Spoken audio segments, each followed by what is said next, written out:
Shout out Reese The Director. And shout out to Reese The Director. That's all I need. You know what I'm saying? This is gonna win for me or it's gonna lose for me. But I know I'm different. So, tell everybody where you from. Yo, it's your boy Mason EXE. We out here in Nebula Gray Studios in Queens, New York. Big shout out to Reese The Director, my boy. And from there, we about to get started and lock in. I hope you're ready. We about to turn up. So, what was it like growing up? You were from Queens, New York originally, right? Nah, I'm from Brooklyn. From Brooklyn? I'm a Brooklynite, baby. Oh, shit. All right, cool. So, what was it like growing up in Brooklyn? Oh, man. Well, you know what? I started off actually on the polar opposite of where I am now. I started off on more of like an affluent area. Everybody that was on the same block as me or whatnot was either a doctor or a lawyer, definitively. And at that point or whatnot, I was like, yo, for a mixed race family living on this block that has a lot of substantially white people for the most part that all have a career focused mindset going on or whatnot. There's a lot of competition on the block going on to just really feel like, yo, we're all on the same level. And it's strange to put competition and the same level in the same place, but it was almost as if we were trying as hard as we can to compete with our neighbors. Right. You know what I'm saying? Yeah. Little things like that. So did you come up in a single family home or both parents? Both parents. Oh, okay. Yeah, absolutely. Same here. Yeah, man. My moms, my pops, they took very good care of me. In fact, my pops put my feet on his feet when we were first listening to Tupac's Changes. And he taught me how to actually catch a beat. Because when I was grooving to the music and whatnot, I was off beat. I didn't understand what rhythm was. Right. I heard the lyrics, but I couldn't tell the difference between the tempo and the pace of the lyrics versus the tempo and the pace of the beat that they're writing on. Got it. Yeah. So, any siblings? I got a little sister.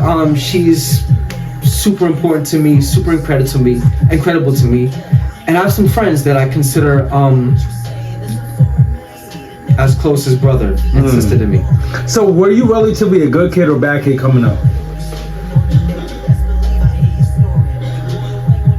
I was a good kid.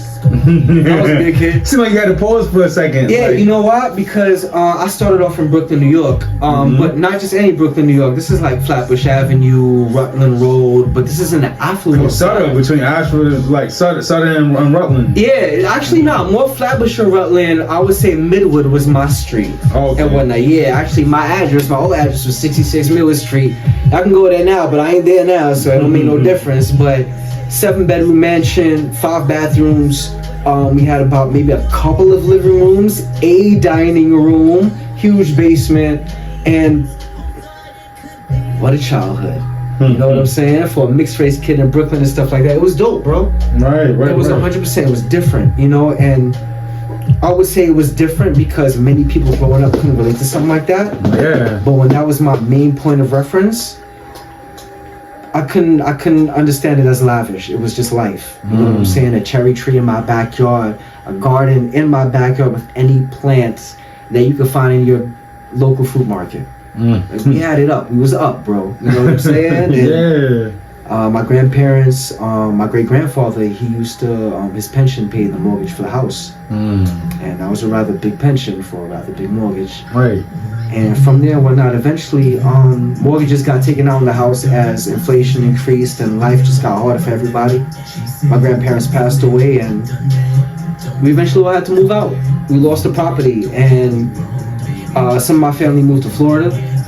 Some of my family moved to like Queens, New York, East New York, Brooklyn.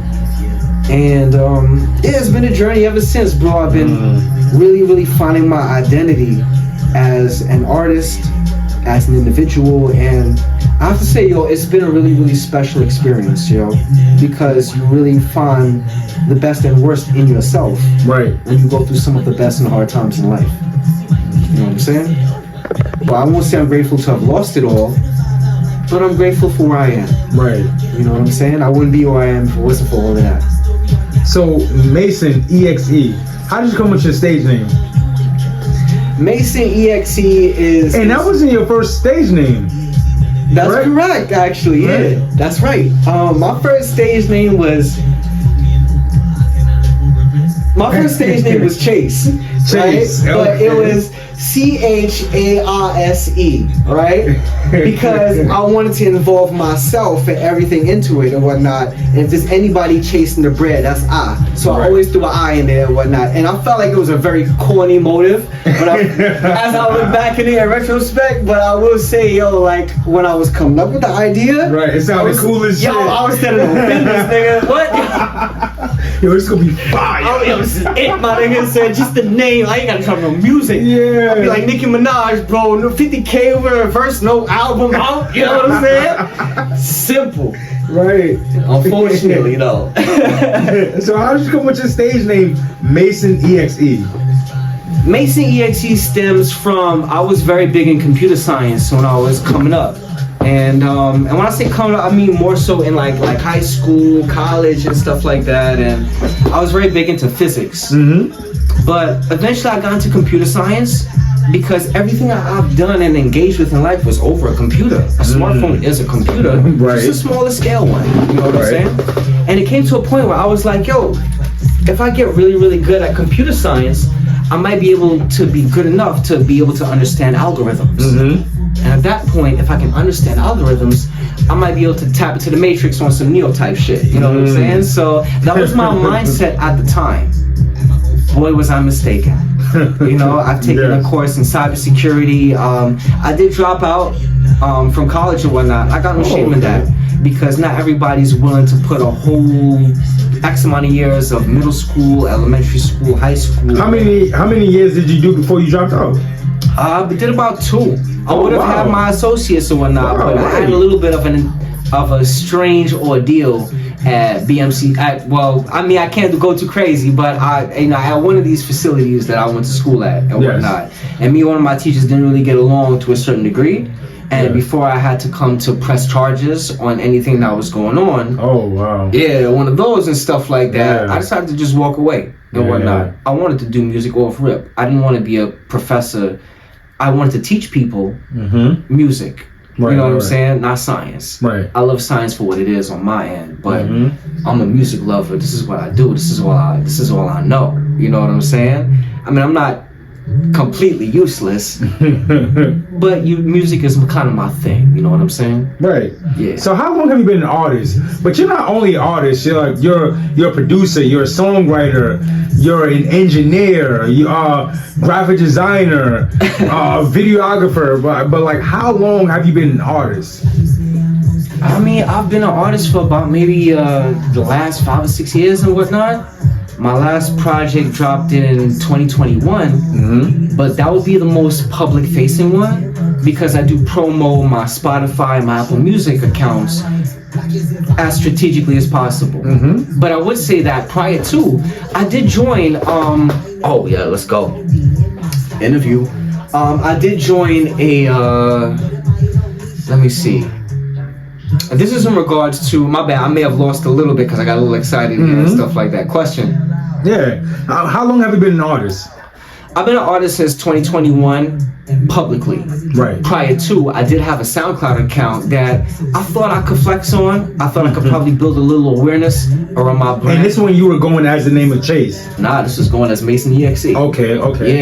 Yeah. So this is the defining factor of my low moment in hip hop, where I put out a project where I thought I was feeling myself, and it really, really wasn't as well executed as I'd like to have been. And that was only because I made like the beats off of my phone. I was in between homes at the time and stuff like that. What program were you using to make these beats on your phone? Oh man, yo, I'm an Ableton user on the PC, but big shout out to FL Studio, man. Oh shit, yeah. Big shout out to FL Studio, man. There's an app called FL Mobile, and on FL Mobile, that gives you the opportunity where you can kind of import stems or just kind of make something from scratch. And I ended up making a lot of my stuff from scratch. Wow. And they came out good. I got them on my SoundCloud. I'm never going to share it with y'all, but at least hope that you'll see that screen name one day. We'll see what happens. Right.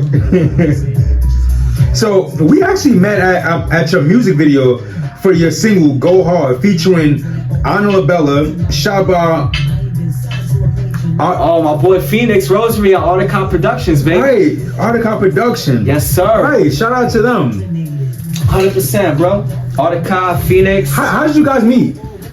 Well, for Phoenix or whatnot, he's the CEO of Artica Productions. He's the founder, the creative director. He's the god of Artica, right? Oh, shout out to him. Big shout out to Phoenix. He shot the video for Go Hard. It came out incredible. If you ain't seen it, check it out on YouTube. And thank you guys again for having myself and Monet. Bro, y'all were the best parts of the video, man. I'm always happy to have y'all. Yeah. Shout out to Latoya for inviting us. Big shout out to Latoya. Big shout out to Black Man Guru for pulling up to the squad and whatnot. Right. And we also managed to land him on the feature for the last project, but we'll touch on that later. Right. But we met through my friend Virgo. She's a dancer, she's a choreographer, she's been doing this for years, almost 10 years and whatnot. She's been going hard in the paint, setting up classes and courses from different dance studios, from Balmain to wherever the hell. Honestly and truthfully, she's been all over. And I really support her. It's so crazy because she has such a cool, calm, shy personality. She's so dope, so laid back. You wouldn't know none of these accolades if you met her.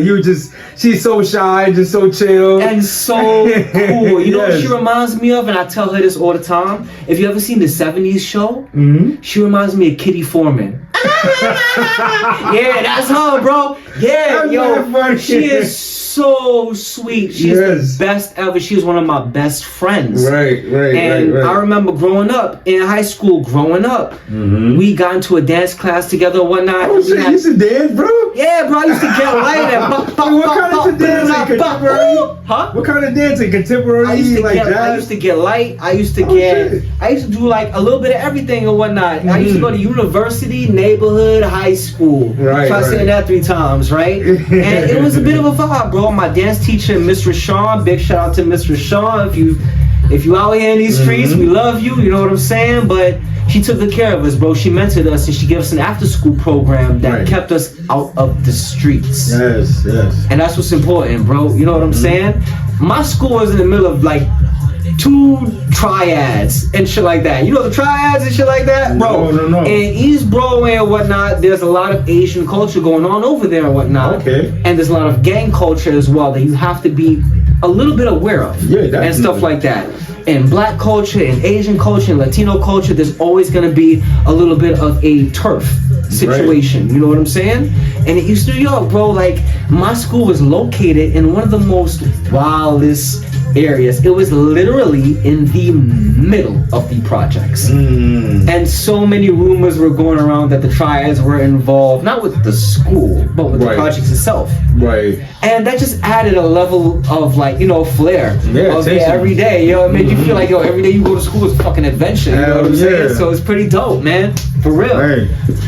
So again, like you're not only a rapper, like how long have you been producing? Oh man, I've been working at EQ since I was 15 years old, bro. Wow. I'm 30 All years self-taught? All self-taught, yeah. Dope. I never had an actual mentor to sit with me or take time out of their day to help me out a little bit so I could help out the next generation. Right. I think that's what we're here for. You know what I'm saying? And I feel like that's a responsibility that I'm willing to take upon myself. Right. It may impede on my journey as an artist, but if I can help other people reach their goals and whatnot, I think that'll really, really help me go to sleep a little bit better at night. Definitely. You know what I'm saying? Considering the rough past that we all come from. You know? So what comes first? Producing or being an artist? Yeah, I'll be frank like a hot dog. I have to say, being the artist comes first. There is no production if I have no song idea. You know what I'm saying? And sometimes it's invertedly so, where there is no song idea unless some inspiration pops up. Right. You know? Yeah. So it does depend on how that day is going, but I would say that it's very easy to get inspired when you have so many adventures going on around you. Right. The story isn't always about you sometimes. And when we live our lives thinking we're eternally the main character, that's where the fault comes in. So is your music mainly fueled by like the situation, the relationship you're going through, or like, you know, like the family and friends, is like people that surround you, or you just write from just wherever? I would say cumulatively. Sometimes a feeling just comes and you just gotta let it out. Right. And many artists can relate to that. You know what I'm saying? Right. I think that's why a lot of our music nowadays doesn't really have, honestly, much contextual meaning. They're just random thoughts. Right. A lot of songs are considered, a lot of freestyles are considered songs. When there's no actual context of a song there, it's just somebody got in front of a mic and just went nuts for 2.5 minutes. You know what I'm saying? Do you come from a musical background? I do. My father dropped an album. Oh shit! Before I was even born, bro. And word. Yeah. That's crazy. I just met your dad. Like I didn't know that. Like you didn't tell me that. That's crazy. Absolutely. Wait, what was his stage name? My dad's stage name I think was Rico Don. Rico Don. My birth name is Donovan and whatnot. So and because my middle name is Eric and whatnot, and Eric, Rico, Ricky all fit together in the same bubble. Yes. I am happy to honor my father's What kind of rapper was your dad? Was he like more like metaphorical, lyrical type of dude, talking his shit, gangster rapper? No. What kind of rapper was he? He was the Caribbean Playboy. Playboy. That was my dad, the Caribbean Playboy. Still to this day, to be honest. He still be dropping some bombs, like he still be freestyling a little bit? Man, I wouldn't say freestyling, but I would say he pays so much attention to music and has a very critical sense. So what's going on right now? Not just to what's going on, but to what's healthy. Yes. Towards the community. Not the music community, but our community. You know what I'm saying? It's been a little bit of a struggle for the last 400 years, in case anybody has noticed and whatnot. And lately we've been on a little bit of a comeuppance, and I'm loving it. But at the end of the day, we still struggled at the end of the day and whatnot. And you know something? I think we've earned where we are in life, where we're getting more brand sponsorship, brand dealerships, and I'm very proud of where we are. I'm glad to be a part of that journey, and I hope to contribute to that chapter. And I know the inspirations that I grew up listening to that helped me find my sound. That dude over there, I wouldn't be anywhere near where I am now without them. And that would be an Ice Cube, that would be a Kanye, that'd be a Snoop, that'd be basically anybody you grew up listening to, that I grew up listening to. You know what I'm saying? But yeah, man, I'm just here to make music for the people, to make people feel good or whatnot, but also to prove a point that this isn't just for me. You know what I'm saying? I can record 1,000,001 songs on my hard drive and I'll be happy with that. My ego is satisfied. I'm here for y'all. You know what I'm saying? We need a spokesperson. We need somebody to say the things that some of us may be uncomfortable with saying. I'm okay with that. I'm okay with being from America and whatnot, and knowing my culture, knowing where my ancestry comes from, and therefore dropping an Afro song, showing my love and appreciation for that. So speaking of culture, what's your background as far as in like ethnicity? Of course. Well, I have to say I'm a little bit of a mixed bag. My mom is from Trinidad, born and raised. She is strict Trinidadian. Wow. My dad, on the other hand, his father's mulatto, African American, and a mix of white. He was also a U.S. military veteran with a Purple Heart. Pulled somebody off a whirlpool one time. I come from a strong family. You know what I'm saying? And his great-grandfather and whatnot, his grandfather, was African and whatnot. And when I found that out, it really inspired me to learn more about what it means to be African. And I learned that Africa got divided into a lot of countries, and when you're divided, you're less powerful than you were before. So I took my time and I learned about each culture the best that I could. Of course. And as somebody who's Afro-Caribbean and proud of it and whatnot, I have to say that I'm in a great space in my life where I understand my identity, where I am, where I come from, and also where I'm going. So tell me about your company, Nebula Gray. I got you. Nebula Gray and Company is a safe space. You know, it's a safe space for any local artist in New York area, only because I don't have the resources to expand further just yet. But for where we are right now, anybody in the New York area, send me a DM at therealmason.exe on Instagram. And I'll be more than happy to see if I can book you in for a session. We'll come up with a good price. And if your situation is as dire, don't worry about the price. We'll make something happen. Because at the end of the day, it's the music that's most important. We're here to inspire the next generation. And if I can't even help my current generation, how useful will I be to the next one? You know what I'm saying? Little things like that. So, yeah, man, if you're from the New York area, if you believe in Black empowerment, if you understand where you fit in society, where you fit in this role that we live in life and stuff like that, pull up. Send me a DM and whatnot. Show me your worth to hip hop. And I'll be more than happy to show you, you know, what a good record really comes out to be. You know what I'm saying? What great vocals are processed like, and I'll give you the best that I can give you. If you can give me your best. You know what I'm saying? That's all I ask from anybody. Just give me your best. So how long have you had your label, and who are the artists that you're working with right now? I started off working with, I would say, Nebula Grand Company is my label and whatnot. This was started in 2024.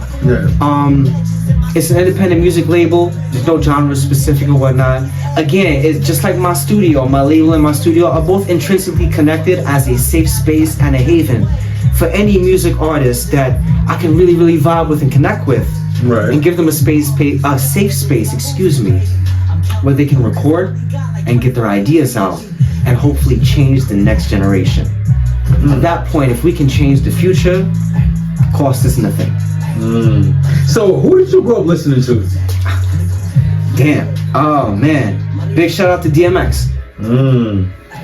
DMX is one of the most incredible people ever. In fact, I think Joyner dropped a song with him recently and whatnot, and I heard his verse on that song, EXE's verse on that song, and it was so powerful that for one time in a long time, I shed a tear. You know what I'm saying? It's been a long time since music has gotten a chance to make me feel that way. And that's the whole point of it. It's music to make you feel good. And when I hear music, and the music that makes me feel good comes from Lauryn Hill. It comes from Smokey Robinson. It comes from the Delphonics. It comes from The Barge. You know what I'm saying? It comes from Michael Jackson. It comes from Kanye West. You know what I'm saying? It comes from anybody that you've grown up with, that you've said, yo, this record is hard as hell, yo. When I wake up in the morning, all I can hear is this record. When I shower, all I can hear is this record. When I'm on my way to school or in the middle of my lecture, for some reason, all I can hear is this record. That's a record. But you can change somebody's day and have them constantly thinking about your music, your hook, a way to interpolate it, or sing it a little bit better than you could have. That's dope. That's a fact. So, are your parents and family supportive of your music career? Yeah. You know, sometimes I may second guess it a little bit because we all live our lives. Right. You know what I'm saying? And it's all different aspects of support. You know, it doesn't all have to be like, oh, they listen to every song, but they can financially invest.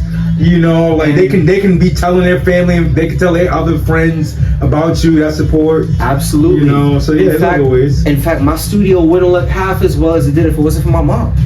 I work a great job. Shout out to Mama Love. Big shout out to Mama Dukes. Mamas be taking care of us, yo. Absolutely. Like, in fact, Nebula Grand Company is a subsidiary of DMG, which is Dana Music Group, and that's my mom's name. You know what I'm saying? The first empire that I will ever build will be to honor my mom, because I wouldn't be here without her, or my father. You know what I'm saying? And come from somebody in a two-family household, that's something that many people can take for granted, and I shall not. Right. You know what I'm saying? So how did you come up with the name Nebula Gray? And like, what does it mean to you? Nebula Gray is the main antagonist in a really, really old cartoon that I grew up watching and focused on and portrayed on. And like, you know, you ever seen Dragon Ball Z and you ever thought Frieza, yo, this nigga's now, yo, he's a bad guy, but he's dope. But he's the bad guy, but he's dope. You're right. He's the bad guy. You know what I'm saying? Yes. In one of the adventures that I grew up really connected with, Gray is basically the source of all of humanity's darkness, all of their badness. You know what I'm saying? And that was the consideration at the time, but when you really look into it, I feel like it was a misunderstood lens that was being scoped through. And when I look at the idea of Nebula Gray, I see a universe, a realm, where everybody has the same shot. We're all just as talented as the next person. There's no hierarchy or superiority complex going on. There's no black or white. It's just gray. You know what I'm saying? You can't tell what exactly is the goal, the mindset, but just understand that it is a safe space. It's nothing that's too black. It's nothing that's too white. It's something that's just right. And that goes in the form of how I review your music when I listen to some of your songs. When I listen to your music as an artist, if I plan on working with you, I usually listen to your whole disco. like your whole discography, before I decide to myself collaborate with you. what song, you gonna be on. You know what I'm saying? Yeah. I think you've earned that. Right. If you have 30 records and whatnot, and I think that I want to work with you, then I have to earn that. I want to listen to all 30 of those fucking records before I make that decision. Wow. You know what I'm saying? Do you feel like all artists should do that before a collaboration? No. No. I feel like if everybody had a very, very laser focused attention span, nobody would get any work done. Sometimes you just gotta go off a feeling. Right. You know what I'm saying? So sometimes I'm impulsive, like, yo, I'm in the studio, you in the studio, let's make this song. That shit makes sense. And then sometimes having a label force things makes sense. And then sometimes, like, money makes sense. I get it. I agree.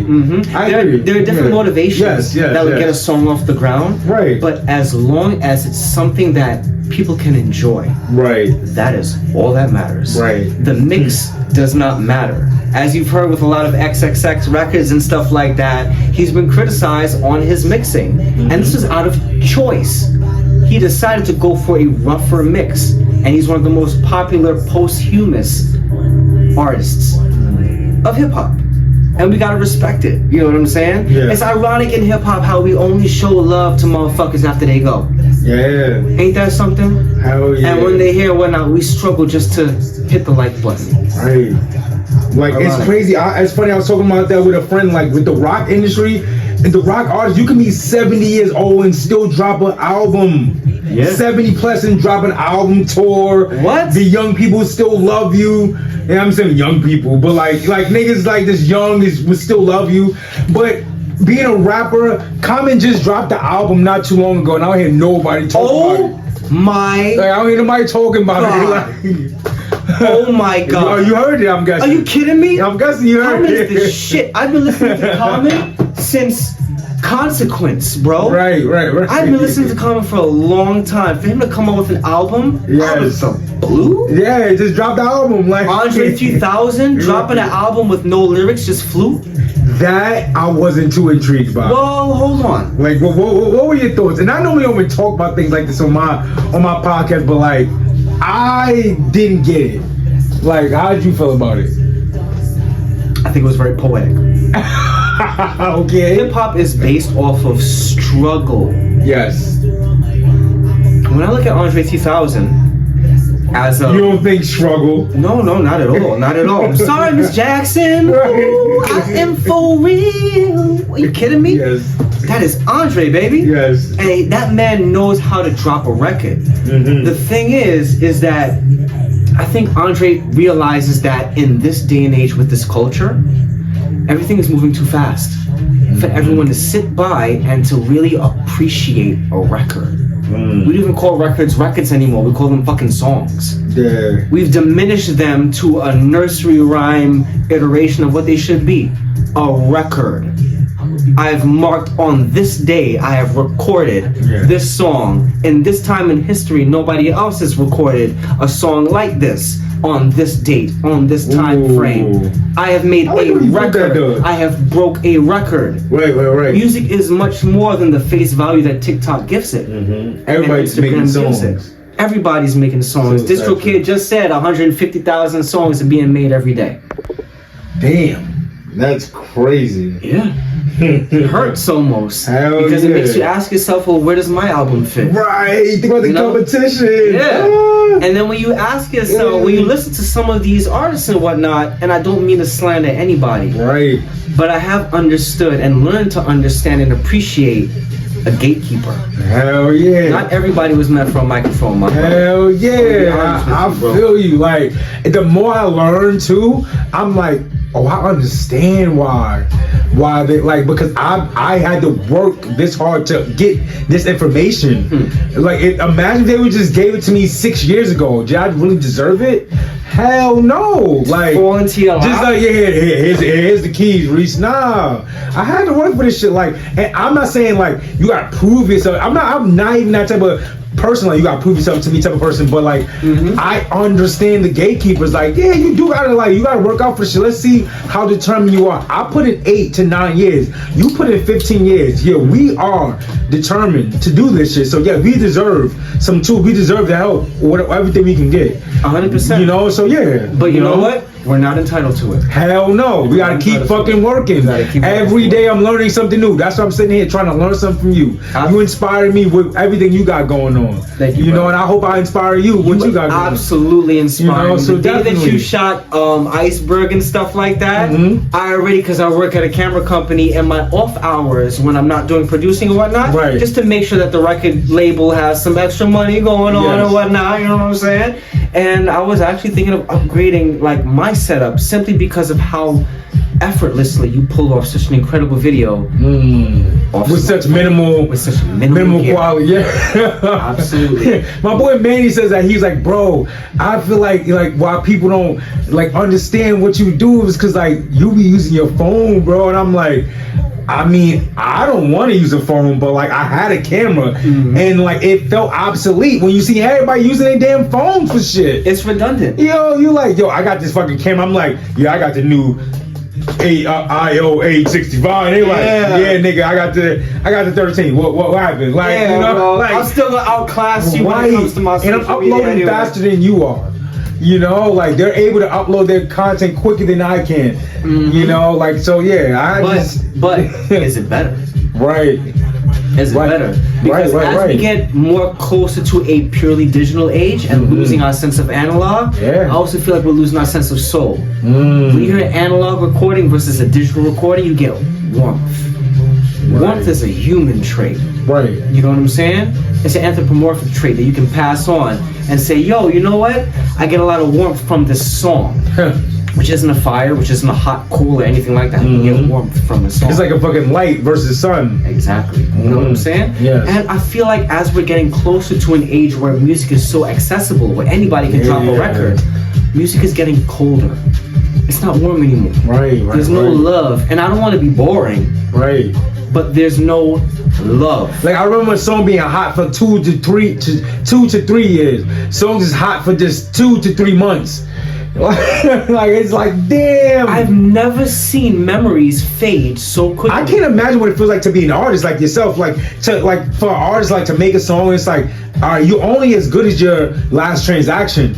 You know, so you got to come up with something even better than that. You change from an artist to a hustler. Hell yeah, you may go hard. Like now we got to go even harder. Yeah. Now I'm not peddling. Now I'm not promoting and pushing music.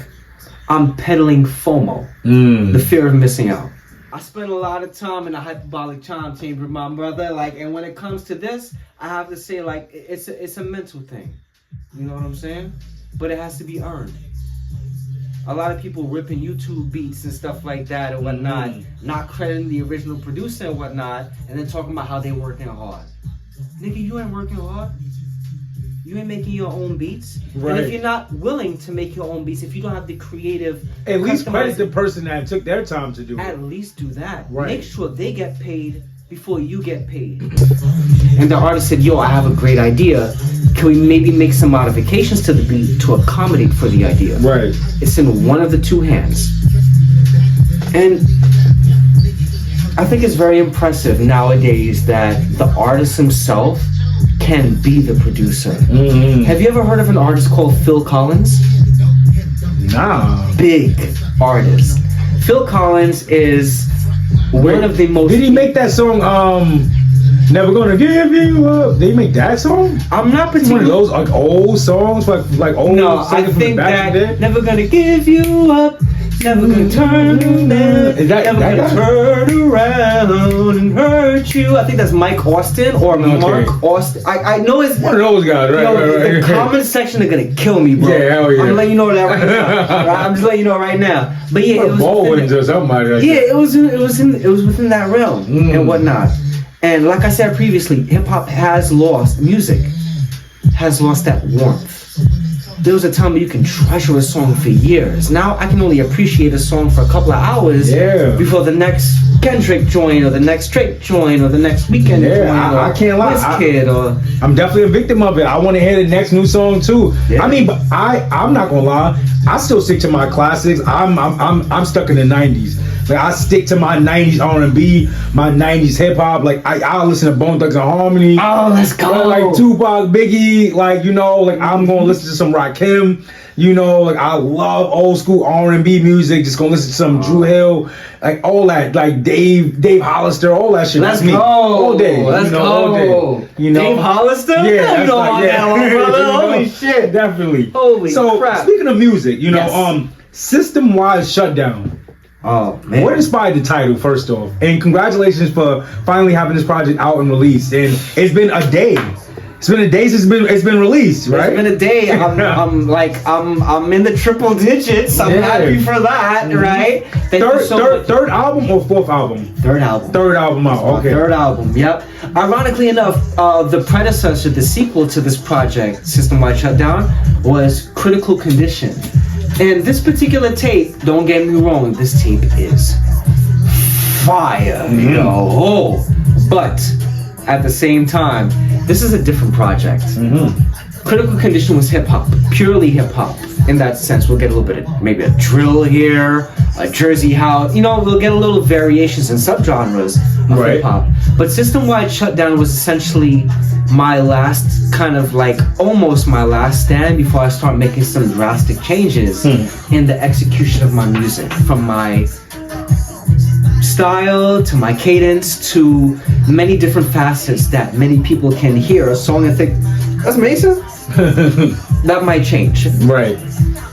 I am going through a couple of changes in my life and whatnot that might actually force a little bit of some positive changes in my music, actually. Oh, that's great. Yes. Absolutely. Because I look at any challenge that comes into my personal life or my health-wise life or anything like that as something that I can manifest into my music life as a strength.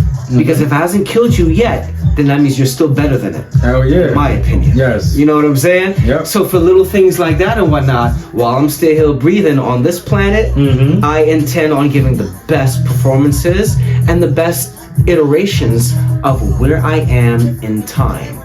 For System-Wide Shutdown, each song is a current place in time that I was in the middle of dealing with Critical Condition. In Critical Condition, I kind of allowed some outside entities to kind of join my personal space. And with that, I kind of lost a little bit of myself, what I stood for, what I believe in and whatnot, and started making a lot of compromises. But it inspired the music at the same time. It did. Yeah. And while I'm happy for the music and glad that the music can at least help change the next generation if possible, I still have healing to do from that experience. Because I had to give up some of myself to create something even greater than myself. And I'm still an artist that believes in myself. So for me to push back on myself to put other people forward, I now have to put myself now on the gold medal tier, on the top tier, at the forefront of my attention and my priorities. You know what I'm saying? Yes. And at this particular place in life and whatnot, I don't intend on doing right by anybody that doesn't intend on doing right by me. Right. I can make my own music, I can make my own beats, I engineer my own stuff with industry standard plugins and industry standard results. And I have to say I'm very, very proud of the result. I don't go looking for a mentor or anything like that, although I would love to have one. But it's not needed. Because I am growing at a pace where I can see the journey when I look at New Black Panther, when I look at Critical Condition, and now System-Wide Shutdown, which is the trilogy in the Mason EXE series of a decline. From a brazen young, really, really ambitious young man, freshly divorced with a new scope on life, to System-Wide Shutdown, kind of realizing that everything is what it is going to be. Unless one of us decides to sacrifice something to change it. So how does it feel like finally have this project out, and how long did it take to like compose like all the beats and write the songs and to get everything done and to say, I'm gonna give this a green light, it's ready to be released? Oh man, well, You know what? This project was titled something completely differently. It was titled Flatliner, actually, after a movie. Flatliner. Yeah, there was a movie in the 1980s where people, these kids, these teenagers in school and whatnot, they would kill themselves temporarily. And when I say temporarily, it's because this was a medical experiment to tap into death and see what happens after death. Right. When the heart stops, the body is considered dead. When a heartbeat is reintroduced via a shock or whatever means, you have come back to life. But from what? From death. Likely, right? You know, either that or a really, really weird state in between. But while you were there, what happened? What did you experience? And that was the vision of the movie Flatliners. This is a real movie. I'm not making this shit up, by the way. This is a real movie, and it was a great movie. And because I felt like for New Black Panther, I felt like the ambitions that I was pushing forward were dying off as people were having a shorter attention span and kind of just moving from one song to the next and not really appreciating the value of a message being presented. I kind of started to give up. I started thinking like, yo, why don't I just make like a song that just like ass and titties. Why not? Right. That's what's selling, right? Yeah. And that was gonna be this project. But I say, you know what? At this particular point, instead of just going all out and giving up, let me let the world know that I'm really getting tired of this shit. And my system is really about to shut down. My patience is really about to shut down. Hence song number 2, Patience. You know what I'm saying? Right. Sometimes you got to take a step back and really, really... Well, Patience seems like a motivational song. Oh, it is. But the whole concept of the song is you will not achieve anything in life until you've earned it. Sometimes you got to wait, then move. Right. And that's the sub hook of the song or whatnot. First you got to wait, then move. Wait, then move. Wait. And many people may take it like a dance song or a TikTok vibe or whatnot. But no, this is life. Sometimes you need to shut the fuck up and wait. And then when the time is right, you move, you promo, you drop. Yes. But don't drop when your homies dropping. Let them get their shine. You know what I'm saying? Right. Little things like that. Don't step over each other's toes. Don't step over boundaries. Let there be a code, a brotherhood involved. Right. Let there be a camaraderie involved. And then from there, we'll see a better future for hip-hop and for each other. So all 7 tracks were mixed and mastered by yourself and beats produced by yourself. How do you manage it all? Oh, bro. I would say it's both not as easy as you think and easier than you think. And this is because it all goes with feeling. If I can really pick together some good sounds and something pops. Chris Brown, Michael Jackson, the greatest can say the same exact thing. Sometimes you hear something and you're just like, I got something for this. So I make my beats myself, and I like to either come up with the melody, a scat, you know, I'll hum some mumbo jumbo into the microphone of what the song should sound like, and then I'll find words to it later. But let's find the direction that this needs to go in first. And from there, I came up with each and all of my records. All of my records are produced, mixed, and mastered by myself. And if you're not happy with the quality, that makes me smile. Because that tells me that I have work to do. That means that instead of turning on the PlayStation and stuff like that, I got more records to mix. I gotta become better. If I'm really taking this seriously. If I'm really a hardcore artist, if I live and breathe this shit, which I do. Then there's no need for my PlayStation to be on. I agree. You know, there's no need for me to buy that new Nintendo Switch that I wanted or whatever the case may be. I need to focus on this, bro. If it ain't music, it ain't shit that gotta do with anything that has to do with me. If it ain't music. And if I ain't make the beat, I'm really not really too involved unless the beat is great. And I hope that encourages other producers to not just flip loops and samples, but to do what I do. Make a beat. You find a loop that's dope, that's great. You come up with the synths. You come up with the drums. You come with the background fancy vocals and the color, the texture. You do that if you're gonna use a sample. And I I cue myself on that. If I'm gonna use a sample or a loop or something like that, that's the only thing that's artificial here. That's so I can get an idea of what this picture is gonna be painted as. I know what colors to use. I know how thick the brush is gonna be, how precise my imaging is gonna be. Right. You know what I'm saying? That's how you can get a painting to come out so nice, because you can put it in the spot where you know where everything needs to be. Each curve needs to be right there. That's an artist. Yes. Anybody who can't do that, you just copy and paste, and I got no respect for you. So, I mean, I know for myself, like, I'm an actor, but now that I've been tapping in more into, like, the music side and managing, my acting takes a hit. So, like, when you're producing and, like, making beats, like, what's your process? Like, do you, like, all right, first I'm gonna write the song, then next I'm gonna create the beat, then next I'm gonna mix and master it, then next I'm gonna focus on just the process of promoting it, you know, like, what does that process look like for you? It varies. Quick pause for a cause on the music, because it does vary. I would say in these particular instances, if a melody comes and I feel it, like for the song on Critical Condition, High Maintenance, I just came up with this melody out of the blue. I was taking a shower one day. Yeah. I broke out the Manscaped. I was freshening up. I had a nice date coming up and whatnot. And I had like my beat for High Maintenance playing. And I was just looking for an idea and looking for some dope music to just take a shower to, bro. Honestly. You know what I'm saying? Some feel good music though. Yeah, That's bro. good, though. Like, yeah, man. Like, come on, bro. I worked like mad hard on this beat and shit like that. I ain't got a song for it now, but I mean, I can't just vibe. You know what I'm saying? Right. Yeah, and I was in the shower and whatnot, and the instrumental hit a certain way and whatnot, because I was so excited about my date. I got this fresh ass outfit. My chick was looking fine as fuck. Shorty was looking great. One of the most beautiful women I've ever met in my life and whatnot. And I'm like, yo, there's no way I can fuck this up. And in the shower, I'm just feeling myself, and I came up with the song in the shower. You know what I'm saying? Because I was fearful of, what if she was materialistic?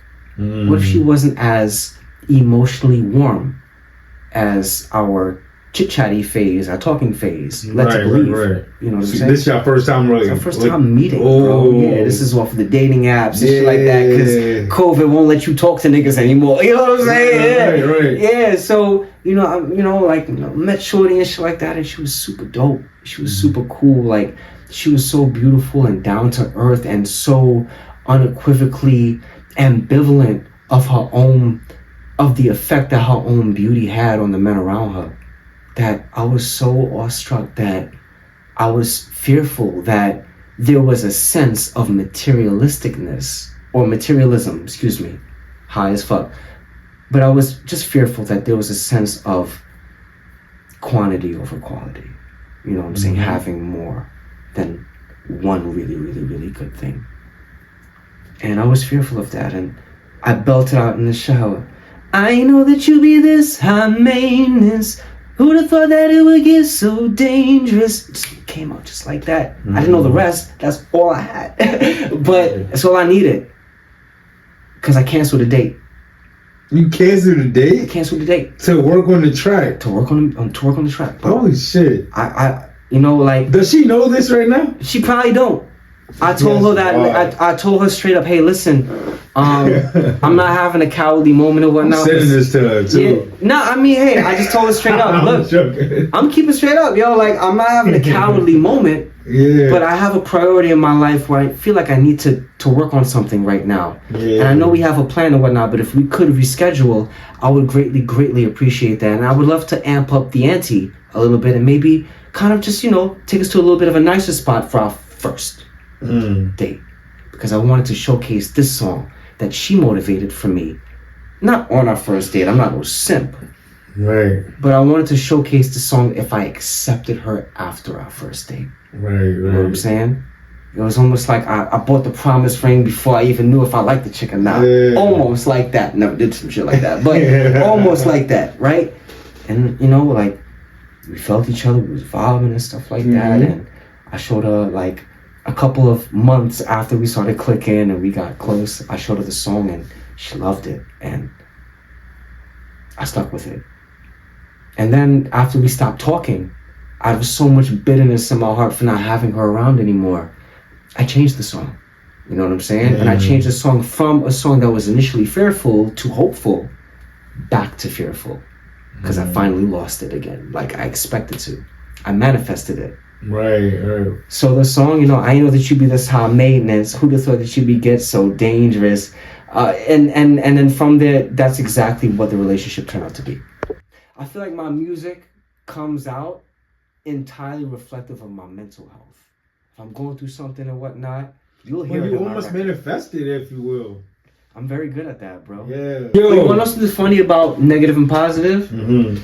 An electron is negative. A proton is positive. Mm-hmm. And an electron is thousands of times smaller than a proton, but they got the same weight. What does that tell you about energy in life? Negative energy can hold the same amount of weight. A pint of negative energy can hold the same amount of weight as a whole gallon full of positive energy. It takes one bad thought to break down a good one. I've learned that in nature with physics and stuff like that. Because I dropped out from college and whatnot, but that was my major. Yeah. And when you look at an electron and whatnot, it's almost the same mass as a proton, almost to my understanding, but they're way vastly different in size and whatnot.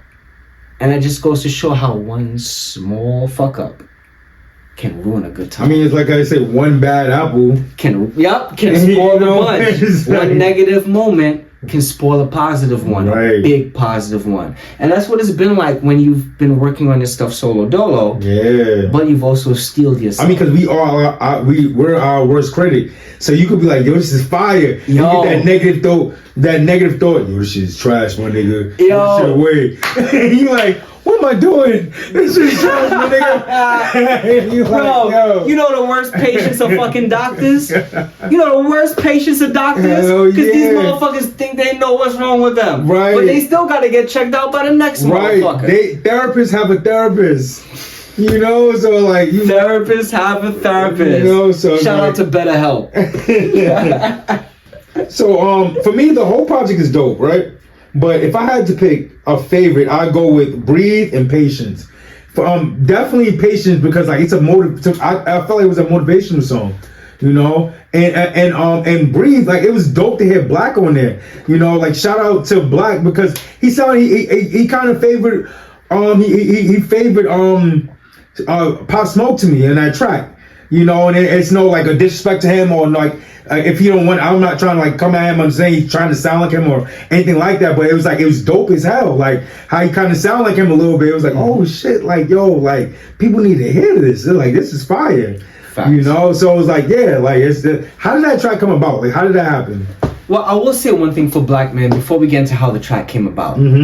Black Man Guru, big man of an original sound, man. My man talk straight bare things that, yo, I've never heard anybody like him.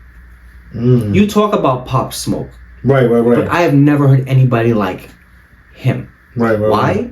Because he's not Pop Smoke. Right. He doesn't try to sound like him. He intrinsically has a very deep voice. Yes. And I mean, I met him in person, so like, I can agree with you. Like it's not forced. Like I'm saying this here on camera, so it's not like, oh yeah, he's trying to sound like a Pop Smoke artist. Exactly. Or, like it's not forced at all. Like exactly. He just naturally sounds like that. Like you know, like bro, on his off day, he would probably sound like Mufasa. Right. On his off day, he can definitely get a voiceover gig somewhere. Are you like kidding for me? sure. Like if he don't want to rap, he can do something else. Let me tell you something right now. Black Man Guru will be the king of sync licensing when it comes to several Disney projects in the future. If he wants to be fucking Mufasa or Rafiki for the next Lion King, because I think they're working on one now, he will fuck everybody up. Okay? Because he is so different. And he can play with his dialect far as like, you know, like because like I mean I know he can do like his Caribbean dialect and English dialect, so it's like yo, that man, I got so much love for him, bro. He was a complete stranger to me. I actually met him at your music video when I think about it. Yeah, he was a stranger to me at my video. He showed so much love. He showed so much love, and I was like, yo, at this point, bro, we're not in a simulation. This is real. Right. I've been manifesting. So we do manifest some good shit. We manifest good shit. Alright, cool. I feel like we do manifest bad shit more effectively than the good shit will come out. Yeah, bro. Yeah. So if you had to pick one, what's your favorite track on the album? Like your baby, like yo, this one, I'll perform this one single everywhere in 50 states for the rest of my life.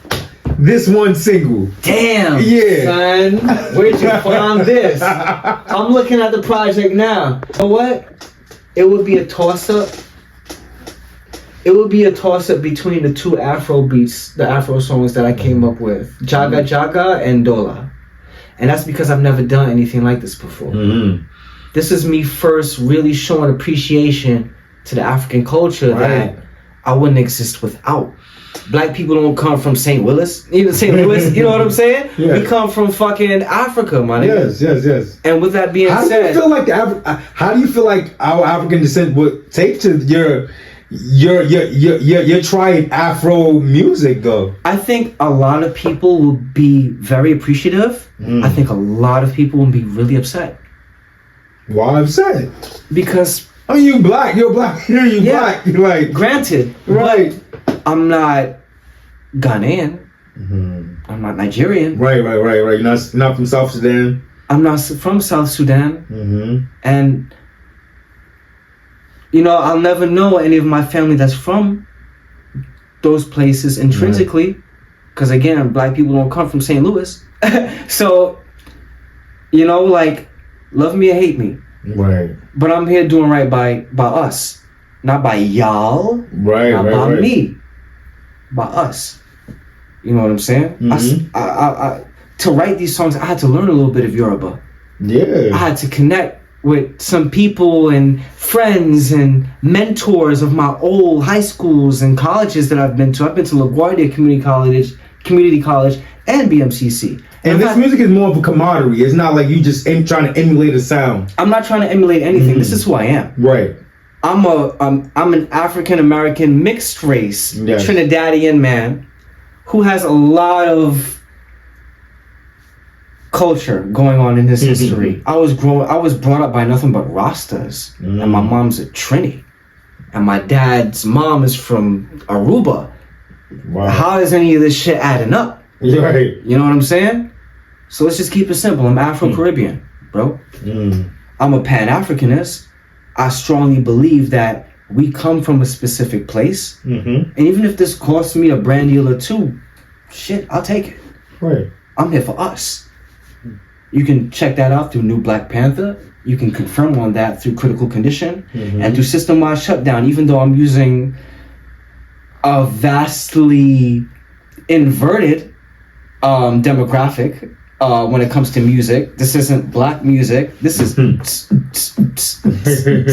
is anything but black music. Right. You know what I'm saying? Yes. From when it comes to a stereotypical standpoint. And I think I'm very, very proud of what I've come up with. I think I'm very proud of what Black Man Gurus come up with. I think I'm very proud of what Phoenix Rosary has come up with. And I'm immensely proud of what Lex King has come up with. These people are used. These are talented, and they have stepped out of their comfort zone to not jump on another typical drill or you know what I'm saying? Right. Records that you feel like you've heard a million times already.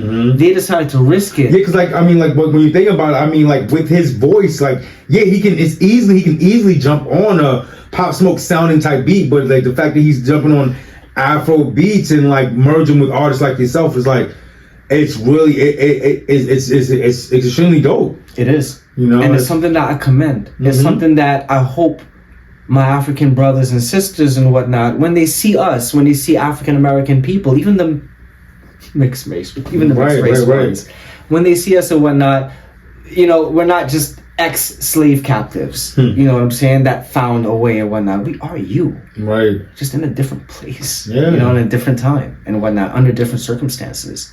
And because we are the diaspora and whatnot, I do strongly believe that somebody, one or two, I'll even take just one or two of my people that hear my music and really appreciate it.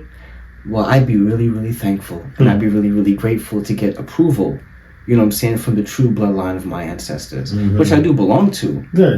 But in a more impure state. I'm mixed race, you know. I don't look like I have the Indian nose and stuff like that. I have things against me where if I say certain things and stuff like that, it may not be as authentic to a crowd of the people that I believe in the most. And that hurts. You know, it hurts being an outcast of a group that you do nothing but cherish.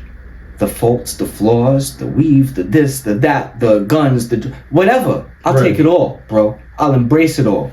And I'll champion it all. I'll take the hit if it makes everyone else look good. I'll be the fall guy if need be. Because I believe in our people. And I think the hip-hop culture has so much. If we can get them to merge and meld and not kind of look at each other as a difference. You know what I'm saying? Sometimes I feel intrinsically that, you know, there is a bit of a cultural, you know, differential going on there where if you're not African and whatnot, you can't really work on African music. Right. But at the end of the day, I mean, nigga, I wouldn't be in America if I wasn't scooped up from Africa, so, like, where the fuck does that leave me? You know what I'm saying? An outcast on what? On both ends? The white man don't like me, now my own people don't like me? Right, where the fuck does that leave me, bro? Fit in? So, that's the struggle of New Black Panther. Critical condition and system-wide shutdown. What marketing strategies do you use to promote your music? I try to be as organic as possible. You know, I'll use a Google ad or two here and there because Google is the biggest company that could ever push an ad for me. Can you think of a bigger company that can push an ad for you? I doubt anybody could, you know? So pushing a Google ad is the best that I can do right now and probably the best that I'll ever be able to do once I learn targeting, once I learn how to do it. Right. But right now, I make the beats, I engineer the songs, I write the lyrics, I come up with the music video concepts. Shit, I even shoot the music videos my fucking self. You know what I'm saying? And guess what? It ain't easy. Right. It ain't easy at all. So if I'm unable to achieve certain tasks and stuff like that, I'm more than happy to relinquish that task over to somebody else and give them a job. Because I don't believe in free work. If you come to my studio or whatnot, you're helping me with a project, your feature is free. I would never charge somebody to help me on my song. Right. Invertedly so, it's a different story. You're taking up my time for your ambitions, which don't really ever include me. You know, it's just for your goal. So yeah, this is, you know, like this the you gotta stand on business, and sometimes it hurts to stand on business. It hurts your ego. You know, it hurts the people around you. Oh, he's being an asshole. He's all brand new. Nah, nigga, I ain't brand new. I've always been this way. You just didn't respect this from rip, and that hurts. Yeah. For a lot of people, you know. So, hopefully, my music can bring a change to that. I want every underdog to not feel like they all want to feel like they're the main character, because they are. You only got one life to live, and you are not a side character. You're not an NPC. You are the main one. Right. And so, what inspired you to make music, and what themes do you address in your music? Music is a venting process for me.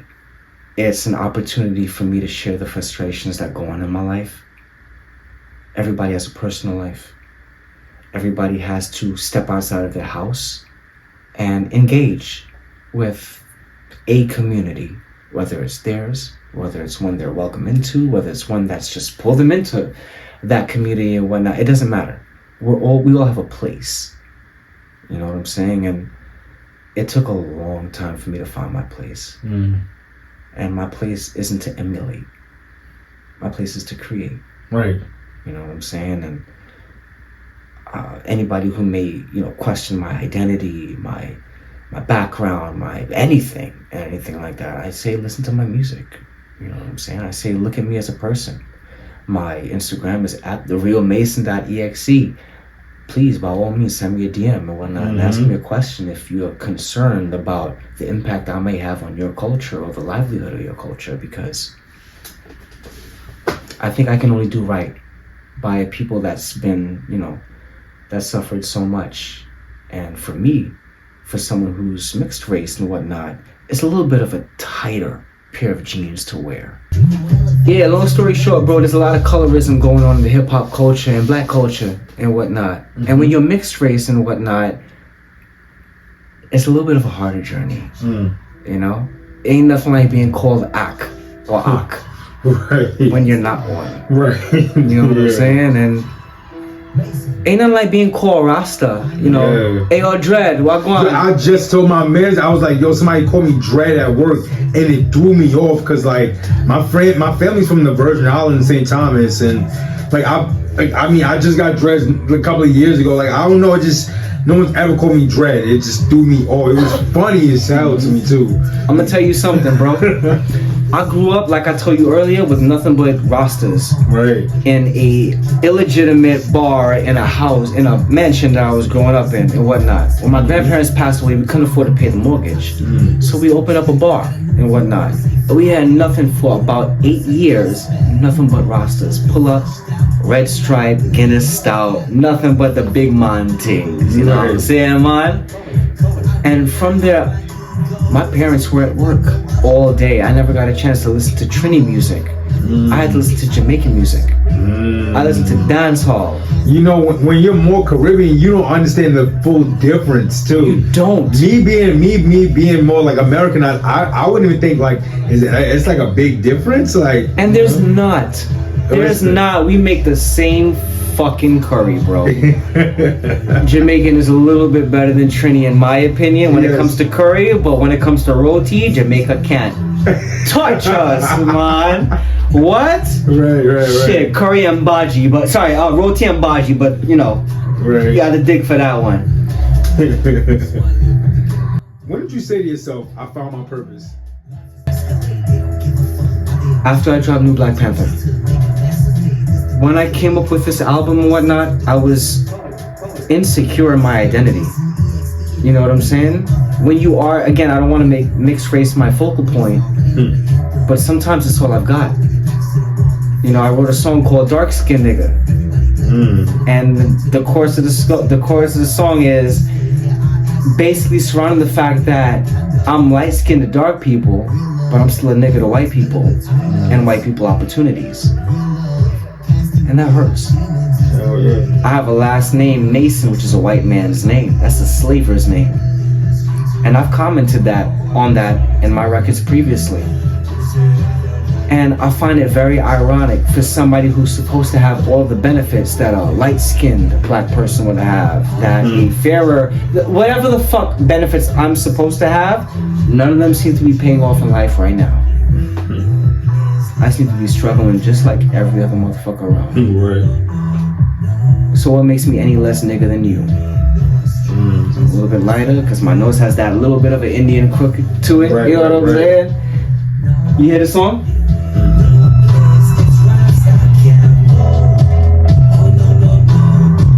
There ain't no place this Rasta can't go.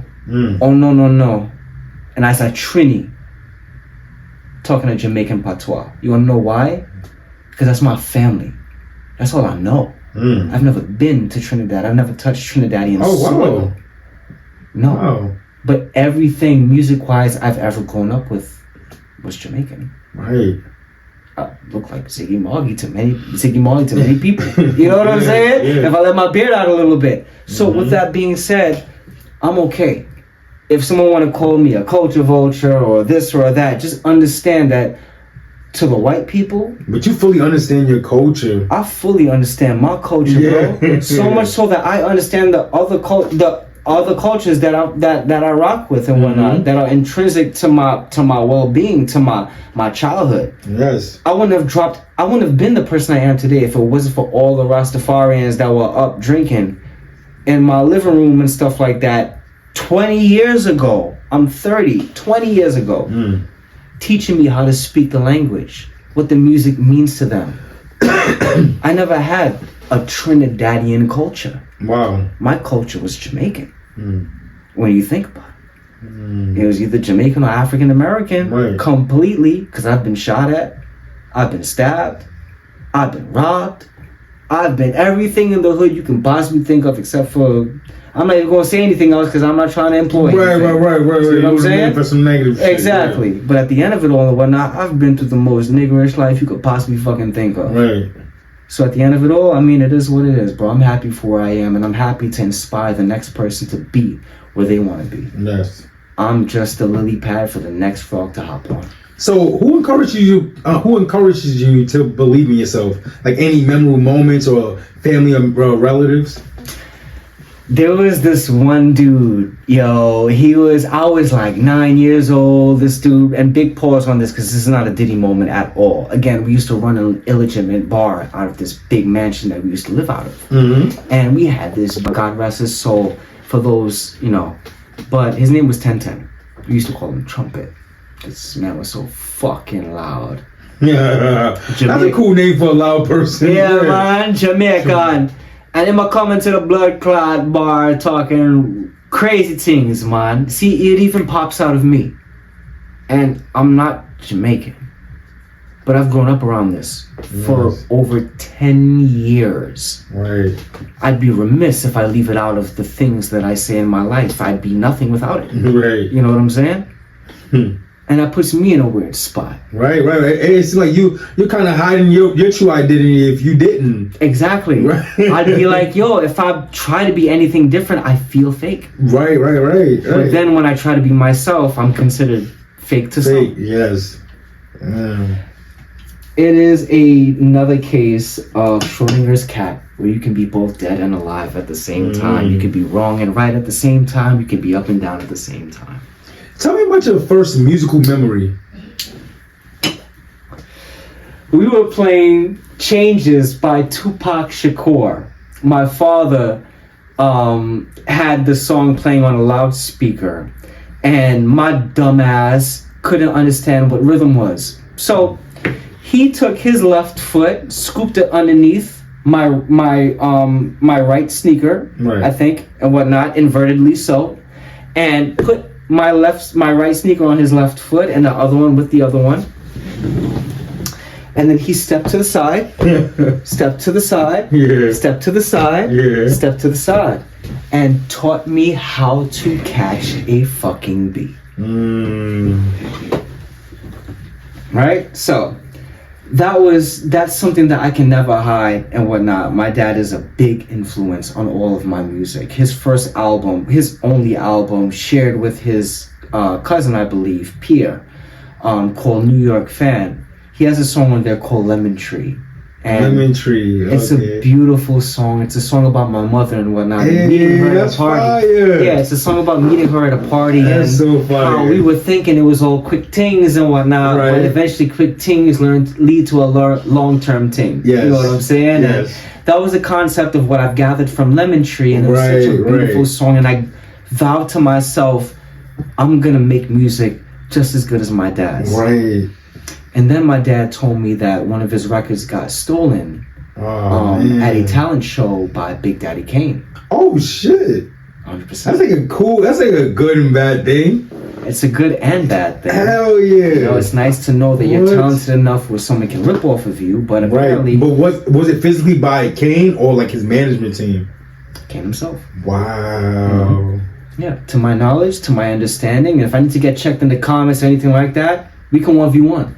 100%.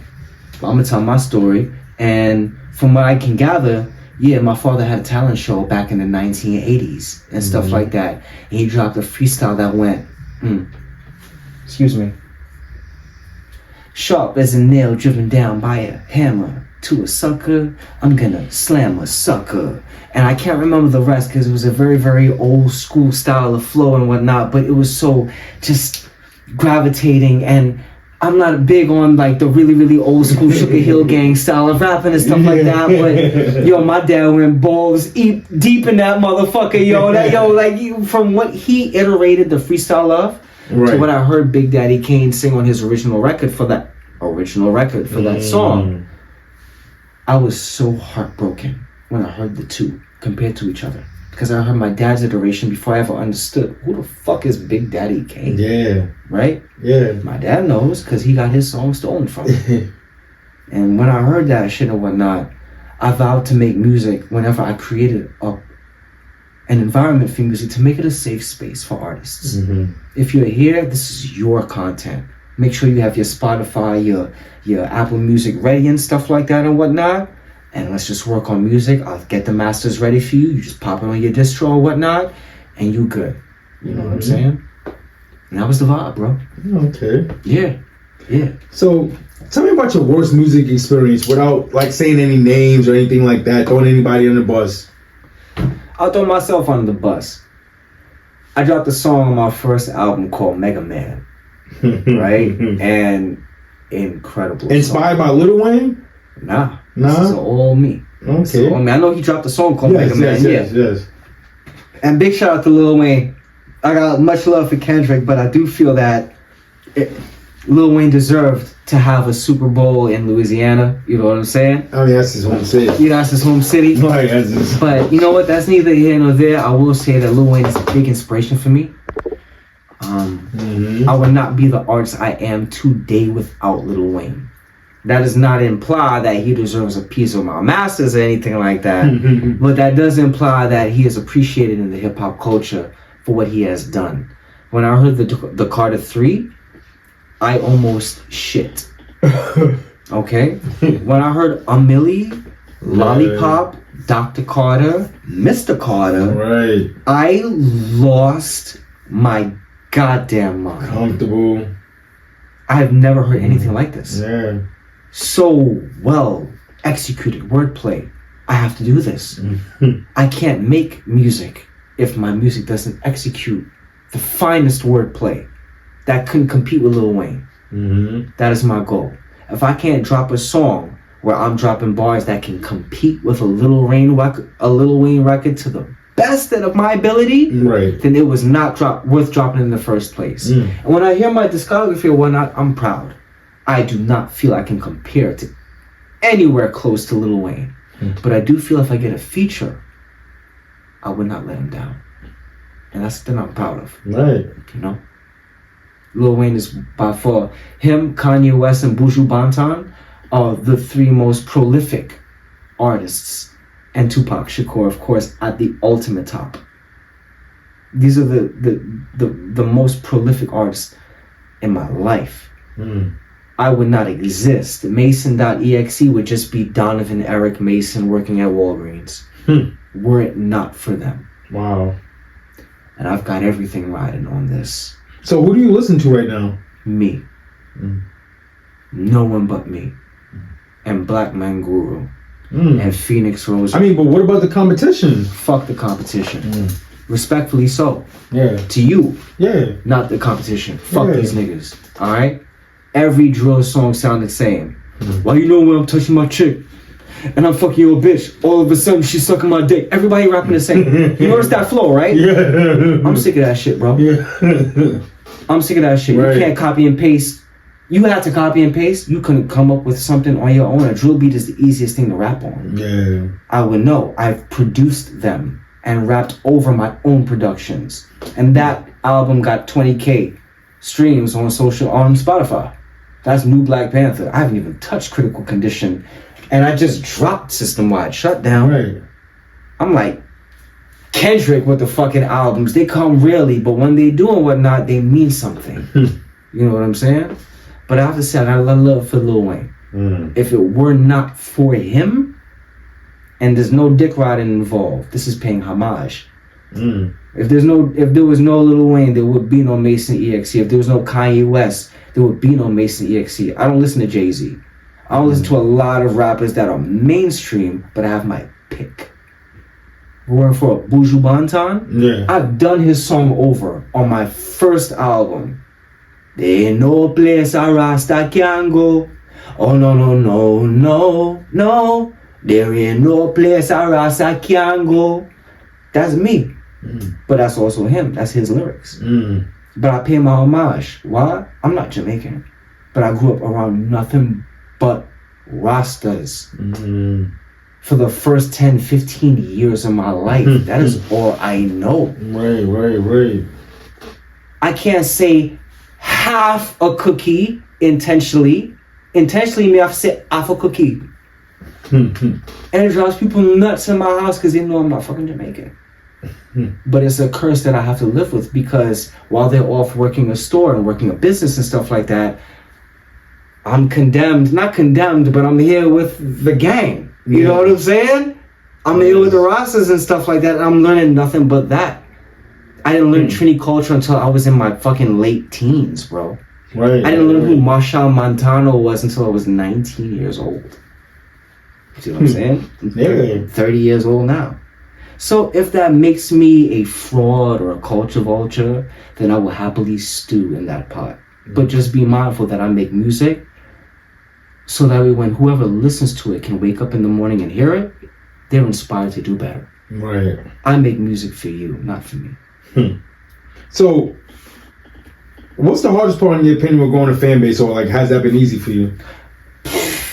I think because of the oversaturation of music and social media, Yeah, it's very with how saturated. quickly I can swipe down to reload Instagram, and all of a sudden I got a brand new feed. Yeah, new music. Yeah. You see what I'm saying? Yeah. I think with that being part of the equation, that does complicate things. Mm-hmm. You know what I'm saying? And I feel like it does pull the value from a lot of artists. I'm a fan of a lot of artists that I follow on Instagram. When I say I'm a fan, they're on my playlists. I don't listen to modern music. I've told you this before. At all.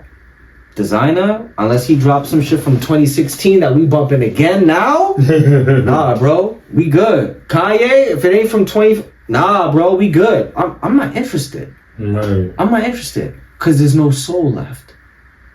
Nobody has any soul left. Yeah. Yo, I think maybe 1 or 2 times I've heard a country song with more soul than a hip-hop song. And hip-hop was the strife music for our people. Right. And a country record, nowadays in 2024, can have more soul intrinsically than a hip-hop one. Yeah, that's crazy. Something is fucking wrong here, bro. Something's wrong here. Yeah. Either something's wrong here or somebody else is doing something very right. Right. Either way, we gotta step our shit up. So what makes you different? We all different. We all one of a kind. It's how worthy we are. I'm worthy. Many aren't.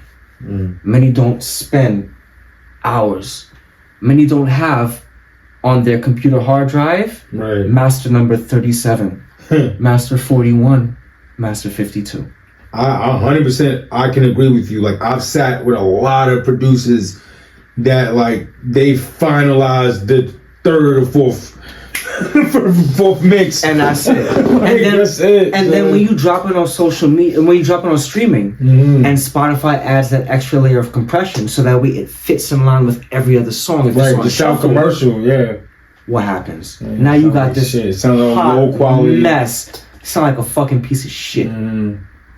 I hate that. I hate that music is so accessible. I hate it.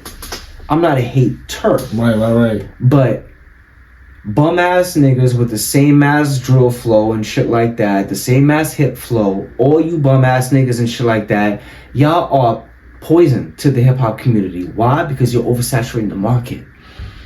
If everybody sound the goddamn same, why should I listen to you when I can listen to him?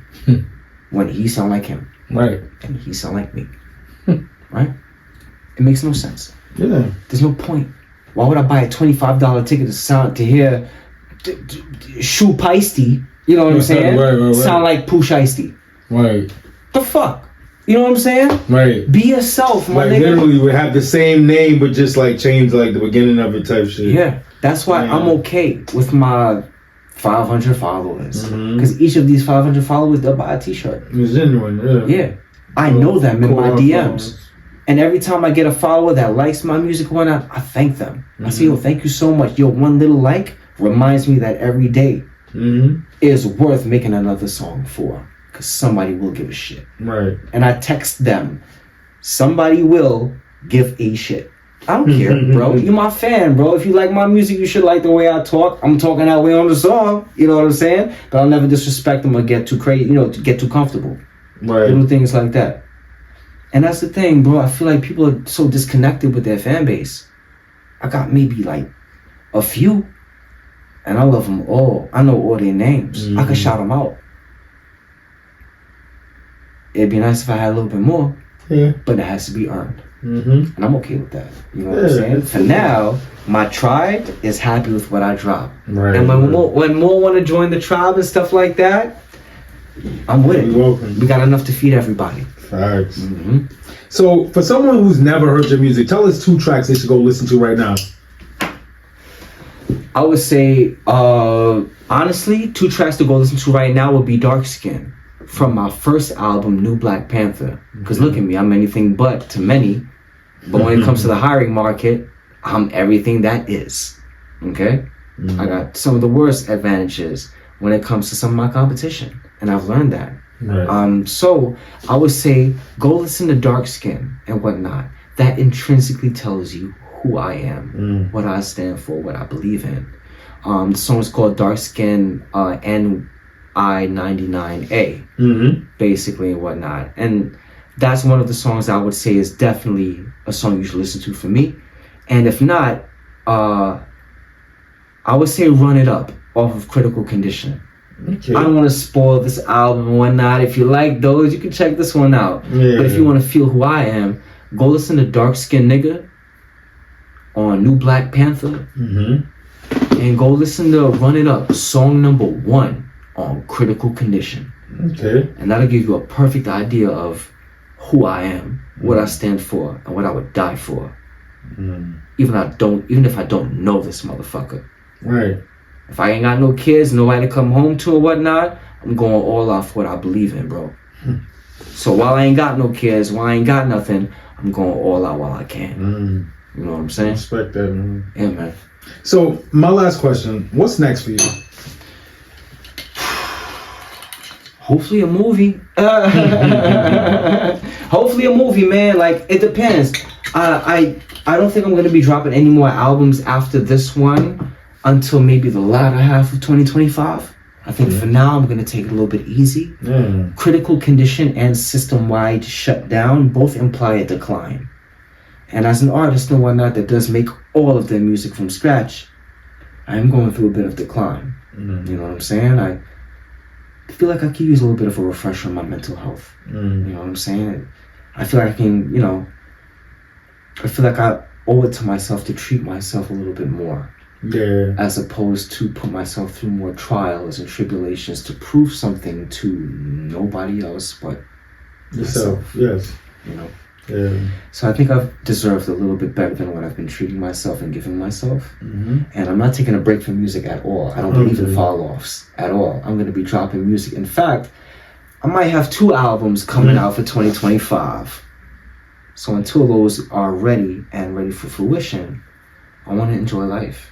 You know what I'm saying? And I don't know, man. I'm thinking of getting another one. I want a wife, bro. I'm thinking of getting married again, bro. You know what I'm saying? Yeah. I wrote a song called Dola on my last project. And this is specifically about how marriage relationships, both for men and for women, can be expensive. Yeah. So much so that it may even turn you off from the idea of wanting to date until you have your shit together. Right. That's the song Dola.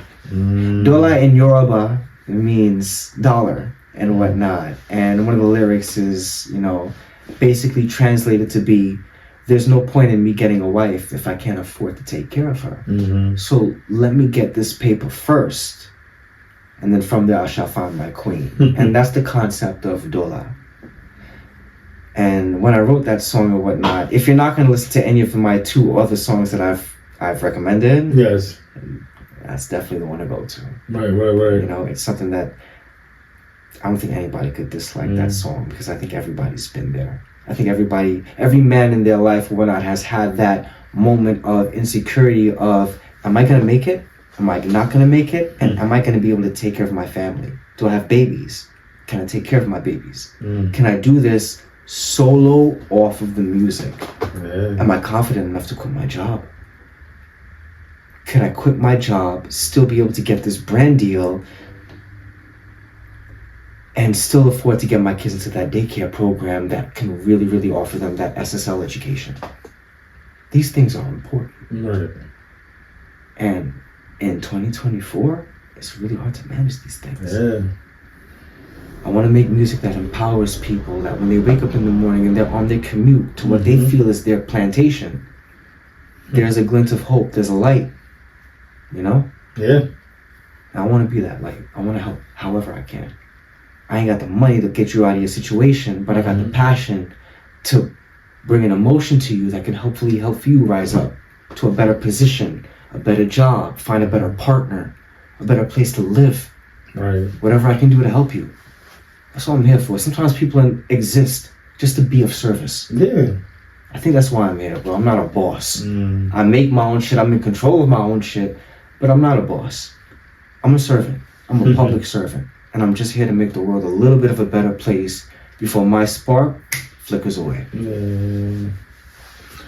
Well, Mason, I really appreciate you, bro. We're live in the living room, but not only are we live in the living room, we're live in your studio. This is where you do all your recording. You know, and I appreciate you for allowing me in your space. You know, I can't wait to tap in with you again and see what's going on next. You know, so we're gonna get out of here. You know, we've been here. I'm just going to say this on camera too. I've been rocking with my boy Mason since I pulled up around like maybe 9 p.m. Yeah, and the bro. time now is 3:48 in the morning. Damn. And we've been vibing. Like, we was supposed to start this interview. We just been vibing, talking, and we finally got this interview done, and we finally got it done. And bro, I appreciate you, bro. And we out of here, man.